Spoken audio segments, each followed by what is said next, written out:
Atos, capítulo 7. Então o sumo sacerdote perguntou a Estevão: são verdadeiras estas acusações?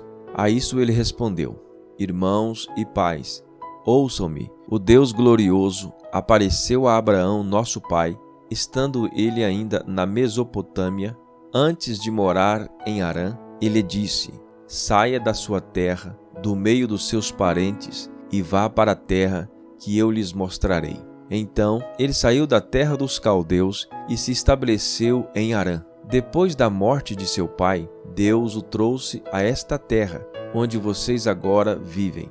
Deus não lhe deu nenhuma herança aqui, nem mesmo o espaço de um pé, mas lhes prometeu que ele e depois dele, seus descendentes, possuiriam a terra, embora naquele tempo Abraão não tivesse filhos.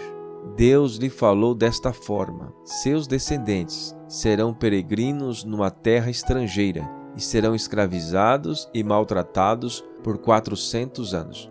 Mas eu castigarei a nação a quem servirão como escravos, e depois sairão dali e me adorarão neste lugar. E deu a Abraão a aliança da circuncisão. Por isso Abraão gerou Isaque e o circuncidou 8 dias depois do seu nascimento. Mais tarde, Isaque gerou Jacó, e este os 12 patriarcas. Os patriarcas, tendo inveja de José, venderam-no como escravo para o Egito, mas Deus estava com ele, e o libertou de todas as suas tribulações, dando a José favor e sabedoria diante de Faraó, rei do Egito. Este o tornou governador do Egito e de todo o seu palácio. Depois houve fome em todo o Egito e em Canaã, trazendo consigo grande sofrimento. E os nossos antepassados não encontravam alimento. Ouvindo que havia trigo no Egito, Jacó enviou nossos antepassados em sua primeira viagem. Na segunda viagem deles, José fez-se conhecer por seus irmãos, e o faraó pôde conhecer a família de José. Depois disso, José mandou buscar seu pai Jacó e toda a sua família, que eram 75 pessoas. Então Jacó desceu ao Egito, onde faleceram ele e os nossos antepassados. Seus corpos foram levados de volta a Siquém e colocados no túmulo que Abraão havia comprado ali dos filhos de Amor, por certa quantia. Ao se aproximar o tempo em que Deus cumpriria sua promessa a Abraão, aumentou muito o número do nosso povo no Egito. Então outro rei, que nada sabia a respeito de José, passou a governar o Egito. Ali agiu traiçoeiramente para com o nosso povo e oprimiu os nossos antepassados, obrigando-os a abandonar os seus recém-nascidos para que não sobrevivessem. Naquele tempo nasceu Moisés, que era um menino extraordinário. Por 3 meses ele foi criado na casa de seu pai. Quando foi abandonado, a filha do faraó o tomou e o criou como seu próprio filho.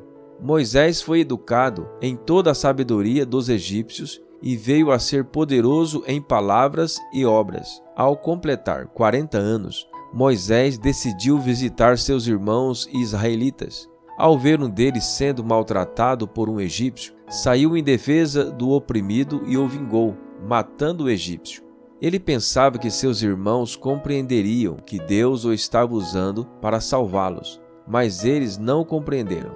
No dia seguinte, Moisés dirigiu-se a 2 israelitas que estavam brigando e tentou reconciliá-los, dizendo: homens, vocês são irmãos, por que ferem um ao outro? Mas o homem que maltratava o outro empurrou Moisés e disse: quem o nomeou líder e juiz sobre nós? Quer matar-me, como matou o egípcio ontem? Ouvindo isso, Moisés fugiu para Midian, onde ficou morando como estrangeiro e teve 2 filhos. Passados 40 anos, apareceu a Moisés um anjo nas labaredas de uma sarça em chamas no deserto, perto do Monte Sinai. Vendo aquilo, ficou atônito e, aproximando-se para observar, ouviu a voz do Senhor: eu sou o Deus dos seus antepassados, o Deus de Abraão, o Deus de Isaque e o Deus de Jacó. Moisés, tremendo de medo, não ousava olhar. Então o Senhor lhe disse: tire a sandália dos teus pés, porque o lugar em que você está é terra santa.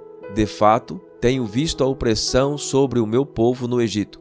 ouvi seus gemidos e desci para livrá-los. Vem agora, e eu enviarei de volta ao Egito. Este é o mesmo Moisés que tinham rejeitado com estas palavras. Quem o nomeou líder e juiz? Ele foi enviado pelo próprio Deus para ser líder e libertador deles, por meio do anjo que lhes tinha aparecido na sarça.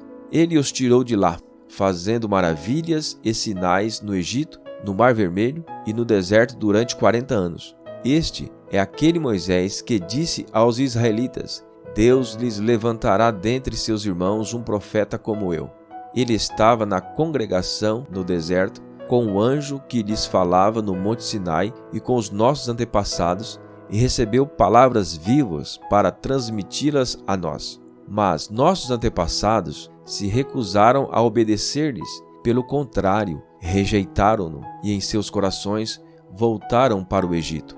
Disseram a Arão: faça para nós deuses que nos conduzam, pois a este Moisés que nos tirou do Egito não sabemos o que lhe aconteceu. Naquela ocasião, fizeram um ídolo em forma de bezerro, trouxeram-lhe sacrifícios e fizeram uma celebração em honra ao que suas mãos tinham feito. Mas Deus afastou-se deles e os entregou à adoração dos astros, conforme o que foi escrito no livro dos profetas. Foi a mim que vocês apresentaram sacrifícios e ofertas durante 40 anos no deserto, ó nação de Israel. Ao invés disso, levantaram o santuário de Maloque e a estrela do seu deus Refã, ídolos que vocês fizeram para adorar. Portanto, eu os enviarei para o exílio, para além da Babilônia.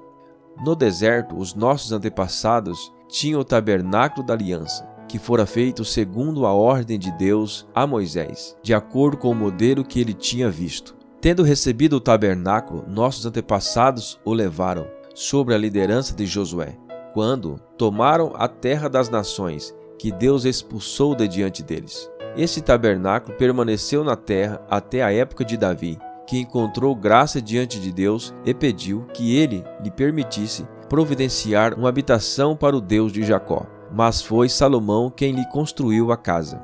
Todavia, o Altíssimo não habita em casas feitas por homens, como diz o profeta: o céu é o meu trono, e a terra o estrado dos meus pés. Que espécie de casa vocês me edificarão? Diz o Senhor: onde seria meu lugar de descanso? Não foram as minhas mãos que fizeram todas estas coisas? Povo rebelde, obstinado de coração e de ouvidos, vocês são iguais aos seus antepassados, sempre resistem ao Espírito Santo. Qual dos profetas os seus antepassados não perseguiram? Eles mataram aqueles que prediziam a vinda do justo, de quem agora vocês se tornaram traidores e assassinos. Vocês que receberam a lei por intermédio de anjos, mas não lhes obedeceram. Ouvindo isso, ficaram furiosos e rangiram os dentes contra ele. Mas Estevão, cheio do Espírito Santo, levantou os olhos para o céu e viu a glória de Deus e Jesus de pé à direita de Deus, e disse: vejo o céu aberto e o Filho do Homem de pé à direita de Deus. Mas eles tamparam os ouvidos e gritaram bem alto, lançaram-se todos junto contra ele, arrastaram-no para fora da cidade e começaram a apedrejá-lo. As testemunhas deixaram seus mantos aos pés de um jovem chamado Saulo. Enquanto apedrejava Estevão, este orava: Senhor Jesus, recebe o meu espírito. Então caiu de joelho e bradou: Senhor, não os consideres culpados deste pecado. E dizendo isso, adormeceu.